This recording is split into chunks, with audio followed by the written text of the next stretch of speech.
However, it ain't easy being Breezy offers another possibility depending on how that synopsis goes. We'll have to wait and see. Called it.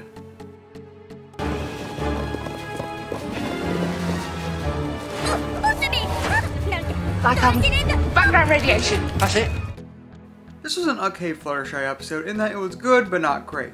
It's likely the weakest key episode thus far thanks to some rather blatant toyific moments. Though, taken into context, I loved Rainbow Falls, which many hate. Just to give you a proper frame of reference.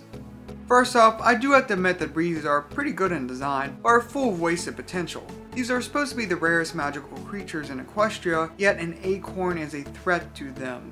Not to mention, most are shown to be the equivalent of spoiled children. Come on, MLP writing staff. I know Hasbro forced Breezies on you, but you're masters of mythical creatures. Do something more interesting with their powers. Though I will admit their language is pretty cool.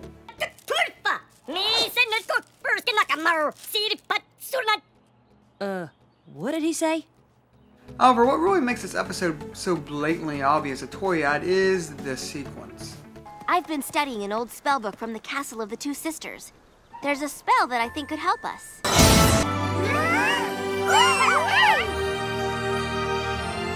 Yes, Twilight pulls a Deus Ex Machina spell out of her flank to solve the story's contrived problem.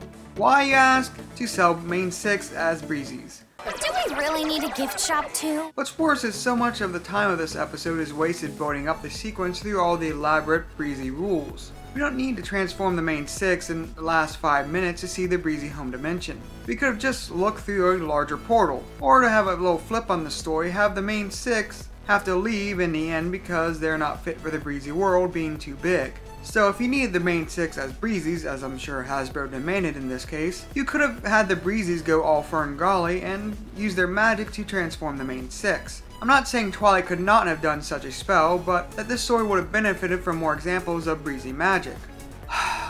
Another example of a wasted opportunity. With all that said, there are 2 key elements that really lift this episode up into becoming something special. No pun intended.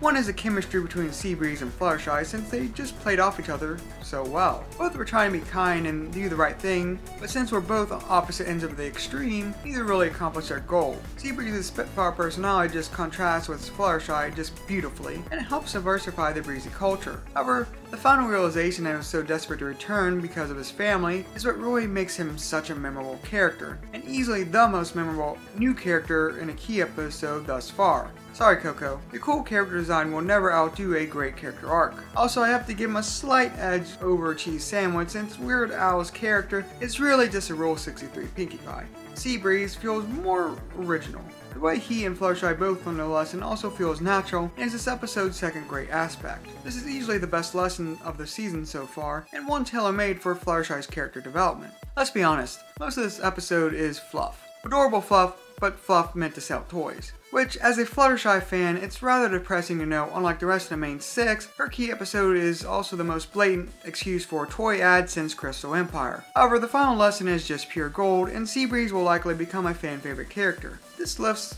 It Ain't Easy Being Breezy above an average episode, and is why I give it 3 hopes out of 4. Well, till next time, keep calm and an open mind.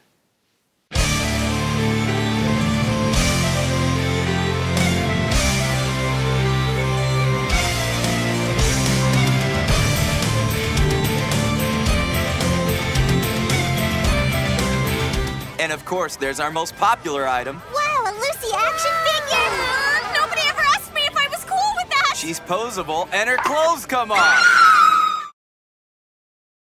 You know, Fluttershy has been transforming a lot this season. She seems to have undergone a magical transformation into a magical creature, and most of the episodes she's had a significant presence in. It's like she's half changeling or something. Actually, we still know Buck about Fluttershy's parents, don't we? Maybe? Nah. I'm overthinking things. Headcanons are Ink's thing after all. If Fluttershy was half changeling or something like that, she would need to have an unquenchable desire for others' love and affection.